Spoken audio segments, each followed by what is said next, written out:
ready? You ready, killer? Tell me when you're ready. I'm ready.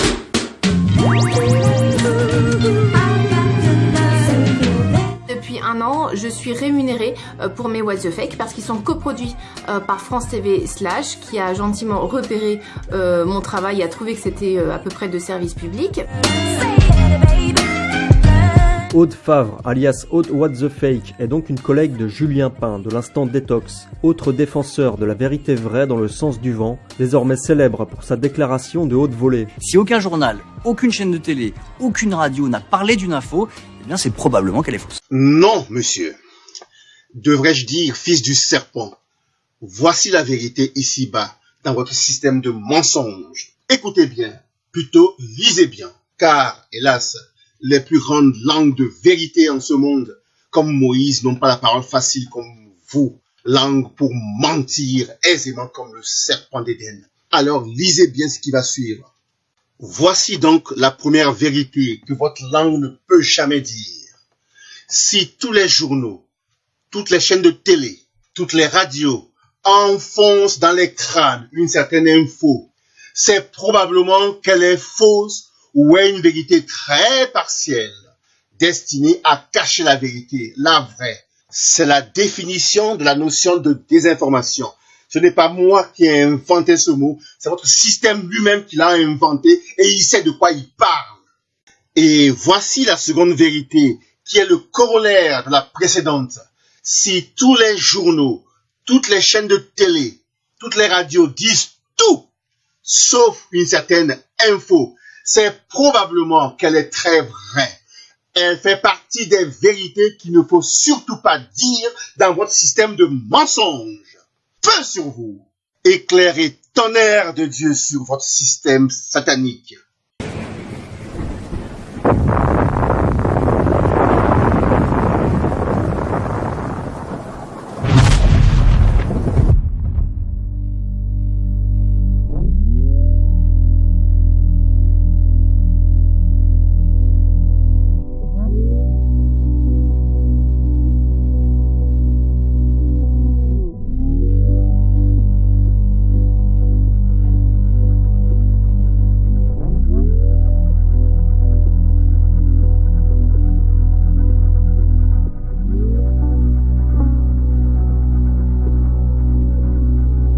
Pour sa déclaration de haute volée. Si aucun journal, aucune chaîne de télé, aucune radio n'a parlé d'une info, eh bien c'est probablement qu'elle est fausse.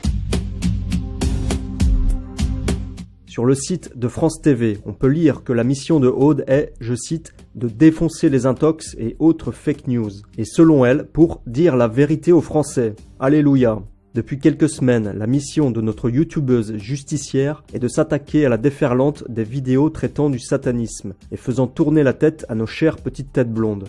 Aude se plaint en effet des recommandations YouTube qui mettent en avant des contenus déplaisants ou déplaisants à ses employeurs. Par contre, les brochettes de débilité toutes plus profondes les unes que les autres que l'on trouve dans les tendances YouTube semblent ne lui poser aucun problème. Bref, la dernière vidéo de Aude l'investigatrice traite de la franc-maçonnerie. Et oui, des méchants youtubeurs mal intentionnés assimilent la franc-maçonnerie et le satanisme. Ouh là là. Et ça, pour Aude, c'est un Roland des heures les plus sombres qu'il faut absolument combattre. Voici ce qu'elle écrit en description de sa vidéo. Beaucoup l'ignorent. De nombreuses vidéos YouTube créent un traumatisme chez beaucoup de jeunes sur la franc-maçonnerie.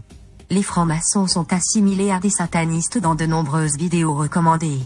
Quand on sait que des temples ont fait l'objet de saccages ces derniers mois en France, il y a peut-être un problème, non ?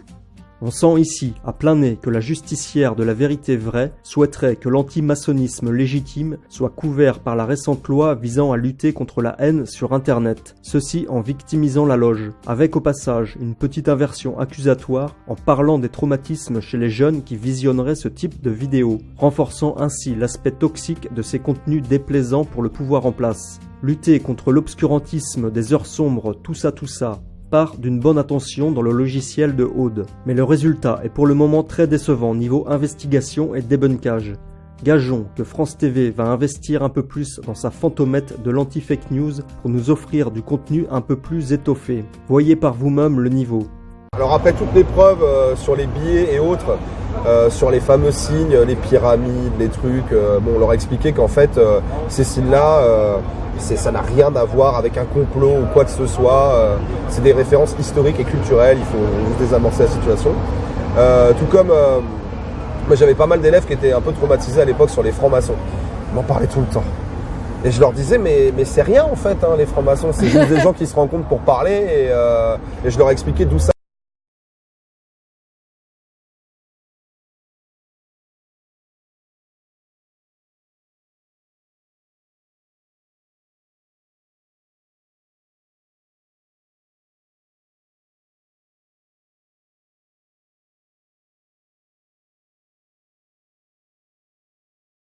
Très bien en fait la Révolution française, les gens qui se réunissaient avant pour en parler, tout ça. Et il n'y a rien, c'est juste des gens qui veulent parler tranquillement et ils veulent pas que ça sorte de là, mais c'est pas pour conquérir le monde, c'est juste pour manger des trucs et il n'y a rien quoi en fait, faut se détendre avec ça. Et le Grand Orient organise des sorties scolaires. Ouais. J'étais allée chez eux si ça t'intéresse. Tout comme ils organisent des conférences pour les gens qui sont pas francs-maçons et voilà, il n'y a rien en fait. J'essaie de leur expliquer que c'est rien, c'est juste des gens qui papotent en fait. Il n'y a pas de volonté hégémonique de... Oui, c'est ça. Des gens qui ont institué un système de loges, de temples, de rituels sophistiqués, juste pour papoter et manger des trucs. De par le monde, les gens normaux se retrouvent aussi entre copains, entre amis, ils mangent, ils papotent, sans forcément qu'ils veulent que leur papotage soit connu du monde entier, et sans avoir besoin non plus de temples, de loges, de rituels, hein, sans avoir besoin de symboles, de pyramides et de degrés de la pyramide, sans avoir besoin de cérémonies d'initiation et du fait que les initiés doivent prêter serment de garder le silence. Avouons quand même que pour des gens qui veulent simplement se retrouver entre copains et papoter, manger des trucs, ça fait quand même bizarre.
De droite à gauche, ce Parlement ne représente que la corruption.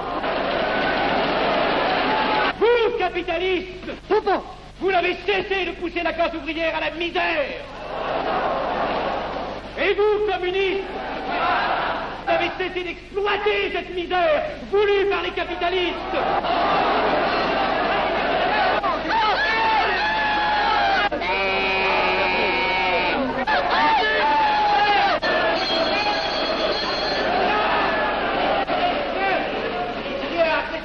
Et vous tous, parlementaires, désuets et périmés, acceptez-moi le parlementarisme.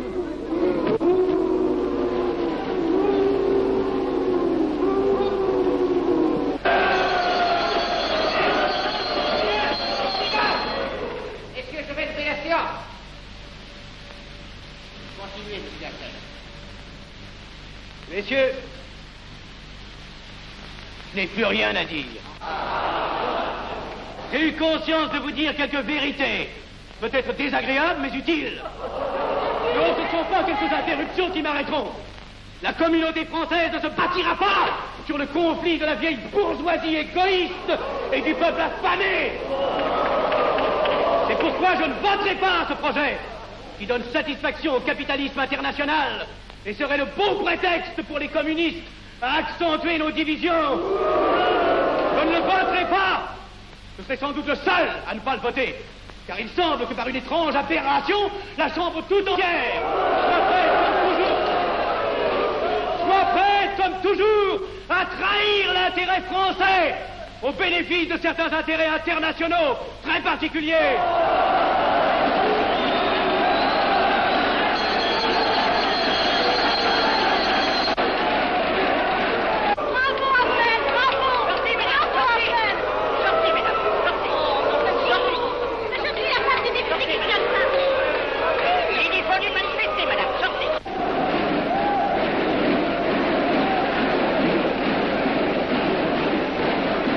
Il a du courage, ce petit Avenel. Ces petits nationaux trop puritains nous font perdre notre temps. Il faudrait l'éduquer un peu. De quelle loge est-il? Il n'est pas de chez nous, mon frère Dubois. Tout s'explique. Voilà un garçon intelligent qui a besoin d'une méthode et de conseils. Présentez-le donc. Il est sensible, il faudra procéder avec précaution. Envoyez-lui la rivière, il saura le persuader. J'y vais.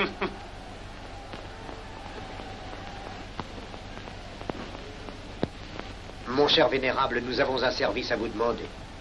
Enfin, dis donc, je vous suis tout dévoué. Le jeune Avenel qui vient de parler assez brillamment devrait subir les épreuves de l'initiation. La maçonnerie lui apporterait beaucoup et le disciplinerait.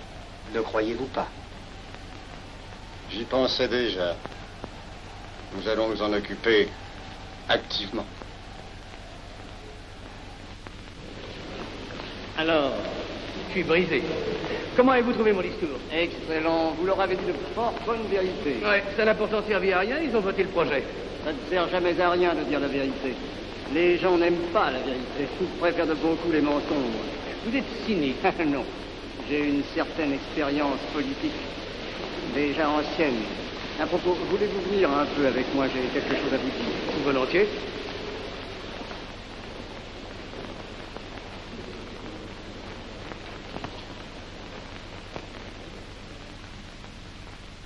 Oui, voyons, je voulais vous dire, si nous reprenions notre conversation sur la franc-maçonnerie, vous m'aviez dit l'autre jour que vous étiez curieux de connaître cette association. Ah oui, on en dit tantôt du bien, tantôt du mal. Je vous avoue que je n'aime pas beaucoup les sociétés secrètes. Ah, la franc-maçonnerie n'est pas une société secrète. C'est une société discrète. Pourquoi éprouves-tu tant de répugnance à me voir entrer dans la franc-maçonnerie? Cette association me semble suspecte.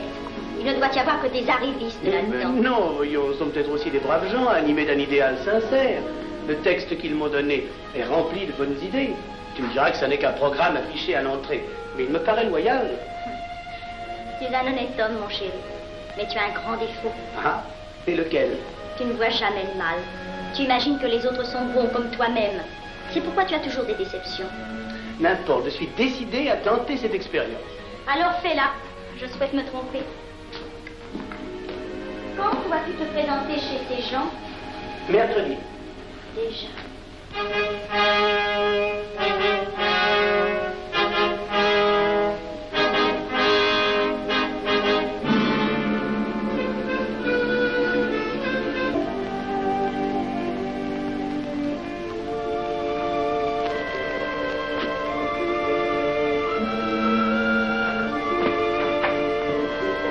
Monsieur, voulez-vous me citer? Permettez-moi de vous bander les genoux. Mes frères, le profane Avenel, qui nous est recommandé par notre frère Gainsbourg, vice-président de la Chambre, est député. Cela ne nous impressionne pas. Nous devons surtout examiner ce qu'il pourra apporter à la franc-maçonnerie. Il nous faut des gens qui servent notre ordre et contribuent à sa puissance. Pour l'instant, il paraît afficher des idées nationales un peu trop absolues. Mais enfin, je voudrais vous prévenir d'une chose. Comme il est de notre intérêt de tenir en main un grand nombre de parlementaires, il vaudrait peut-être mieux ne pas lui poser des questions qui pourraient le choquer. On nous le signale comme assez sensible sur les questions spirituelles ou religieuses. Quand il aura travaillé quelque temps parmi nous, il aura évolué.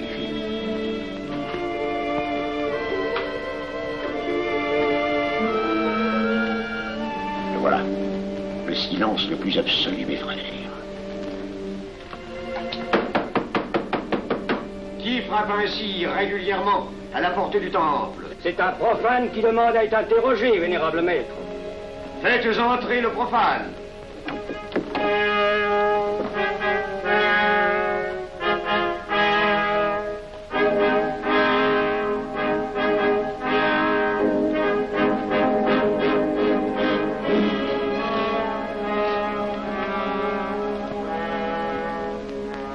Monsieur, vous avez déclaré vouloir faire partie de la franc-maçonnerie. Mais nous désirons savoir qui vous êtes. Nous allons donc vous interroger sur vos sentiments, vos croyances, vos idées politiques. Répondez-nous sans vous troubler, mais en nous disant la plus stricte vérité. Consentez-vous à cet interrogatoire? J'y consens. Monsieur, croyez-vous en Dieu? Et pourquoi?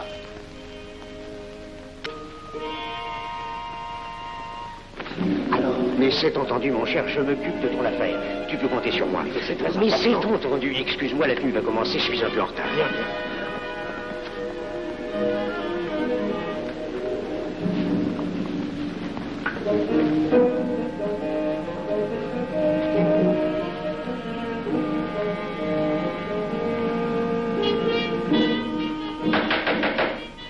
Prenez place, mes frères, nous allons ouvrir les travaux.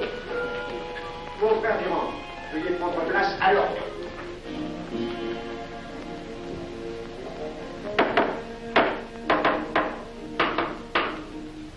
Frère premier surveillant, êtes-vous franc-maçon? Mes frères me reconnaissent comme tel, vénérable maître. Frère second surveillant, quel âge avez-vous? 3 ans, vénérable maître. Frère premier surveillant, quel est le premier devoir d'un surveillant en loge? Vénérable maître, c'est de s'assurer que le temple est couvert. Veuillez vous en faire assurer par le frère couvreur.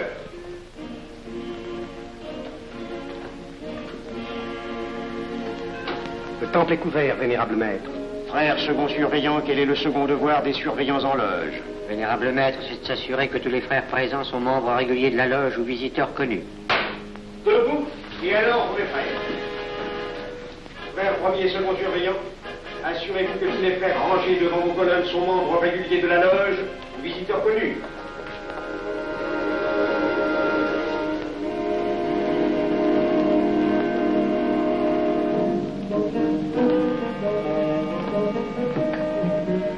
Vénérable maître, les frères qui décorent l'une et l'autre colonne sont membres réguliers de la loge ou visiteurs connus. Il en est de même à l'Orient. Frère premier surveillant, à quelle heure les francs-maçons opèrent-ils leurs travaux? À midi, vénérable maître. Quelle heure est-il, frère second surveillant? Il est midi, vénérable maître. Puisqu'il est l'heure du travail, frère premier second surveillant, invitez les frères de vos colonnes à se joindre à vous et à moi pour ouvrir les travaux de la respectable loge des enfants de l'univers Orient de Paris, au grade d'apprenti, en la forme accoutumée. À moi, mes frères, par le signe, la triple batterie et l'acclamation.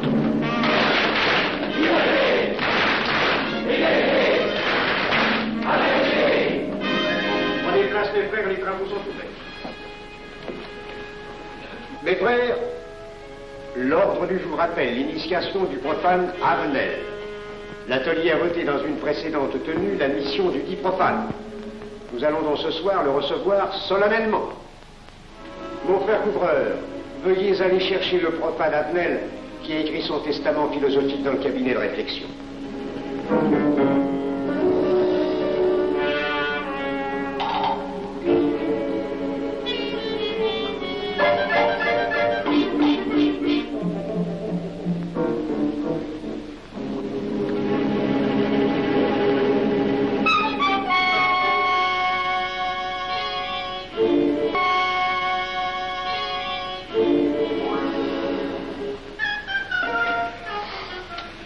Rigolo leur truc.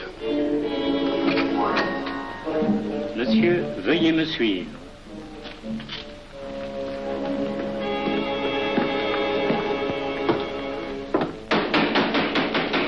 Qui frappe ainsi régulièrement à la porte du temple?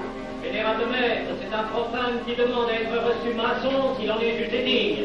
Frères, armez-vous de vos glaives. Faites entrer le profane.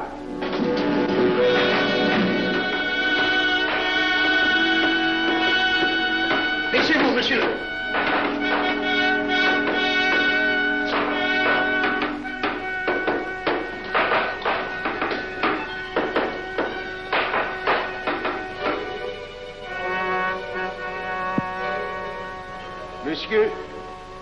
Cette épée que vous sentez sur votre poitrine est toujours levée pour punir le parjure. Elle est le symbole du remords qui déchirerait votre cœur si vous deveniez traître à la société dans laquelle vous voulez entrer. Est-ce de votre propre volonté, en pleine liberté, que vous vous présentez parmi nous? Oui. C'est une institution qui ne procède que d'elle-même. Elle prend sa force dans la raison. Persistez-vous toujours dans vos intentions? Êtes-vous bien déterminé à vous soumettre aux épreuves, quelles qu'elles puissent être? J'y consens. En ce cas, confiez-vous à la main qui va diriger vos pas. Mais, comme il serait imprudent de s'imposer des obligations dont on ne connaîtrait pas l'étendue, il est de la sagesse de cette respectable assemblée de vous dire quels seront vos devoirs si elle vous admet dans son sein. Le premier est un devoir absolu de secret sur tout ce que vous pourrez entendre et découvrir parmi nous, ainsi que sur tout ce que vous verrez et saurez par la suite. Je dois exiger de vous un serment prêté sur la coupe des libations. Consentez-vous à le prêter? Oui. Frère expert, faites approcher le profane. Et vous, maître des cérémonies, apportez la coupe des serments. Présentez la coupe au profane.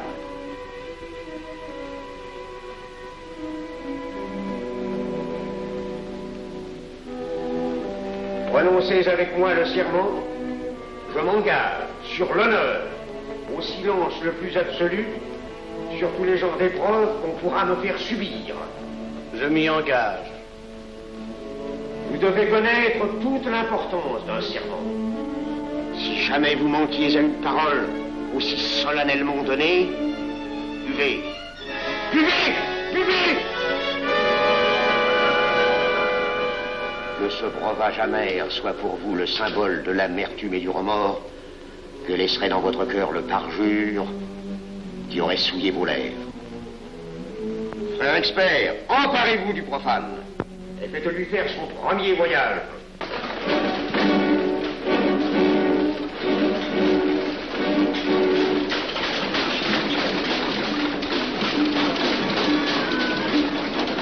Là, c'est un profane qui demande à être reçu maçon. Comment ose-t-il l'espérer? C'est qu'il est libre et de bonne mœurs. Puisqu'il en est ainsi, qu'il passe.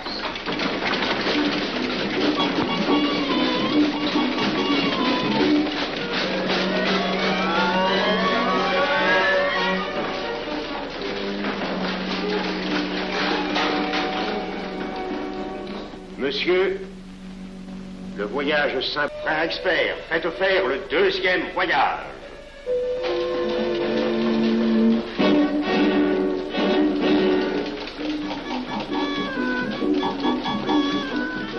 Qui va là? C'est un profane qui demande à être reçu maçon. Comment ose-t-il l'espérer? C'est qu'il est libre et de bonne mœurs. Puisqu'il en est ainsi, qu'il passe et qu'il soit purifié par l'eau.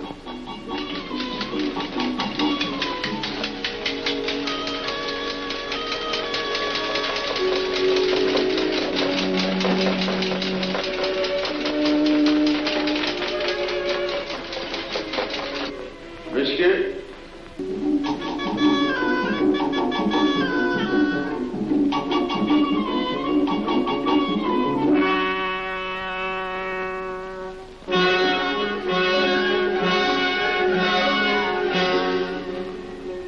Monsieur, les flammes dont vous avez été environné ont achevé vos épreuves.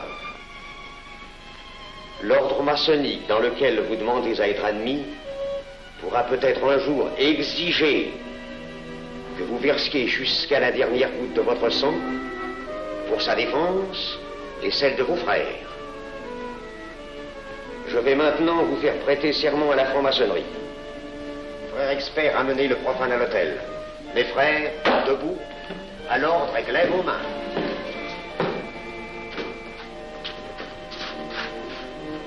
Moi, Pierre Avenel.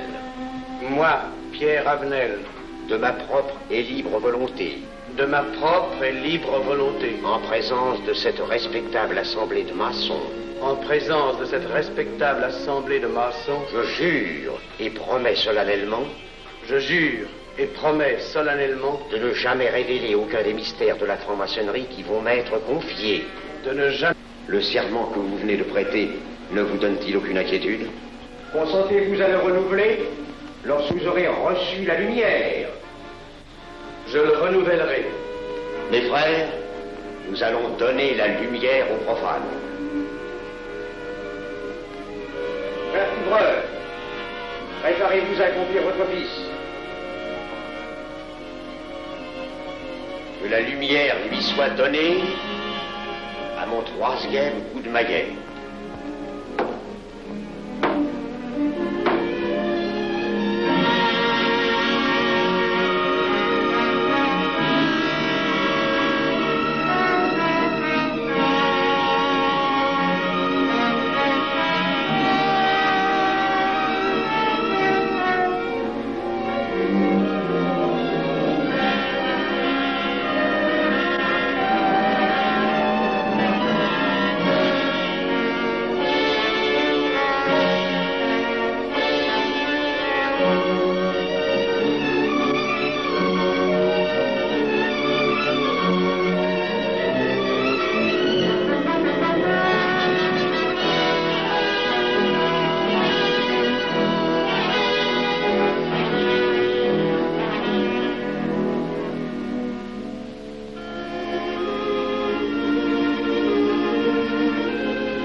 Néophyte, ces glaives que vous voyez tourner vers vous vous annoncent que tous les maçons voleront à votre secours si vous respectez et si vous observez nos lois. Mais ils vous annoncent aussi que si vous trahissez votre serment, vous n'échapperez pas à la vengeance de tous les frères répandus sur la surface du globe et qui ont juré de punir le parjure.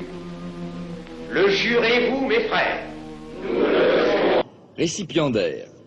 L'ordre maçonnique dans lequel vous avez demandé à être admis pourrait, peut-être, un jour exiger que vous versiez jusqu'à la dernière goutte de votre sang pour sa défense et pour celle de vos frères. Le cas échéant, consentez-vous à le faire, ce sacrifice? Oui, monsieur. Puisqu'il en est ainsi, frères experts et frères maîtres des cérémonies, amenez le récipiendaire à l'autel des serments afin qu'il prête son serment.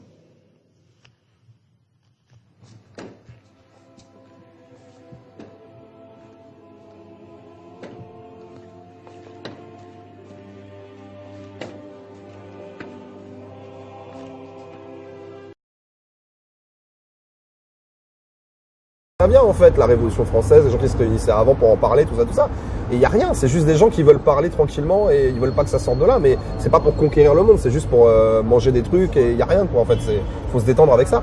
Et Le Grand Orient organise des sorties scolaires, ouais. Tu es allé chez eux si ça t'intéresse. Comme ils organisent des conférences pour les gens qui sont pas francs-maçons et voilà, il n'y a rien en fait, j'essaie de leur expliquer que c'est rien, c'est juste des gens qui papotent en fait, il n'y a pas de volonté hégémonique de... Oui. Nous venons de voir ce rien, ce y a rien. Nous venons de voir quel genre de papotage, de papoterie il s'agit. Vous avez fini de prendre les gens pour des imbéciles. Pas de volonté hégémonique. Et patati et patata. Et je peux vous dire une troisième chose. On ira ensemble vers ce nouvel ordre mondial. Et personne, je dis bien, personne ne pourra s'y opposer. Car à travers le monde,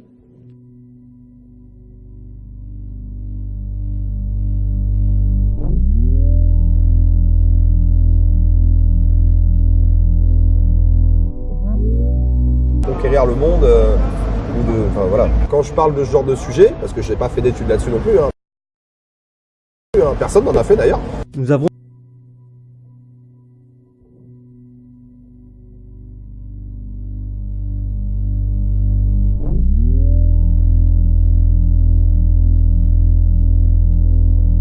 conquérir le monde, enfin voilà. Quand je parle de ce genre de sujet, parce que je n'ai pas fait d'études là-dessus non plus, Alors, monsieur, quand on n'a pas étudié un sujet et on ne sait pas de quoi on parle, on la ferme. Parce que, figurez-vous, il y en a qui ont bossé le sujet. Et il y en a qui étaient des francs-maçons, qui ne sont plus, et qui ont écrit les bouquins. Si vous ne savez pas lire, vous taisez. Pardon, c'est plus fort que moi. Écoutons la suite. Personne n'en a fait d'ailleurs. Nous avons donc l'investigatrice Aude qui invite Rémi de la 5e D autour d'un Monaco pour parler franc-maçonnerie. Rémi disant lui-même n'avoir pas étudié le sujet. C'est ballot, on aurait aimé l'entendre disserter société secrète et trafic d'influence, le professeur. Vous conviendrez qu'en matière d'infantilisation et néant argumentaire, Rémi de la 5e D est au top. On espère que Aude, l'investigatrice, a d'autres flèches à son arc pour alimenter sa série, qui pourrait en effet devenir très intéressante si elle prenait le temps de réellement débunker des contenus, c'est-à-dire rentrer dans le vif du sujet avec des cas concrets. Concernant la franc-maçonnerie, j'invite donc Aude Favre et Rémi de la 5e D à tout d'abord lire quelques ouvrages. Un État dans l'État de Sophie Coignard, Rose Mafia de Gérard d'Allongeville, les ouvrages de Serge Abad Gaillardeau, J'ai frappé à la porte du temple, Je servais Lucifer et Secret maçonnique. Les racines occultistes de la franc-maçonnerie, Recherche sur une religion d'État de Jean-Claude Lozarmer, J'étais franc-maçon de Maurice Caillet, Franc-maçonnerie 300 ans d'imposture de Johan Livernet ou encore Le livre noir des francs-maçons de Jean Robin. Puis ensuite visionner quelques vidéos, c'est son job, et pourquoi pas les débunker, les défoncer pour reprendre le slogan de France TV afin que l'on puisse réellement exposer les choses. Une justice parallèle, exposant les scandaleux conflits d'intérêts maçonniques dans la magistrature. La franc-maçonnerie est luciférienne, de Réinformation TV, qui culmine à plus de 2 millions de vues. Les conférences de Johan Livernet, La franc-maçonnerie est une secte diabolique, à 300 000 vues. Le double visage de la franc-maçonnerie, de Ploncard d'Assac, à plus de 132 000 vues. Connaissance élémentaire de la franc-maçonnerie, de Arnaud Delassus. Ou encore l'exposé Franc-maçonnerie et schizophrénie, Dr Jekyll et Mr Hyde, ouvrant la porte vers la question du pédosatanisme. Concernant les vidéos sur le satanisme, on attend que Aude Favre nous débunk point par point les documentaires suivants, au lieu de ridiculiser le sujet comme elle le fait si bien avec l'appui de France TV. Viol d'enfants, La fin du silence, Snuff Movies et Messe noire en France, Vivre l'enfer, Abus rituel en Allemagne, Satanisme et personnalités multiples, ou encore le témoignage de Véronique Liègre sur TF1. On touche là au pédosatanisme, et on attend de pied ferme l'investigatrice Aude Favre sur ce terrain. Nous nous tenons à sa disposition pour lui fournir documents et ouvrages afin de la former efficacement à une prochaine mission, si elle l'accepte, qui serait d'exploiter tout son potentiel à des fins de réelle justice.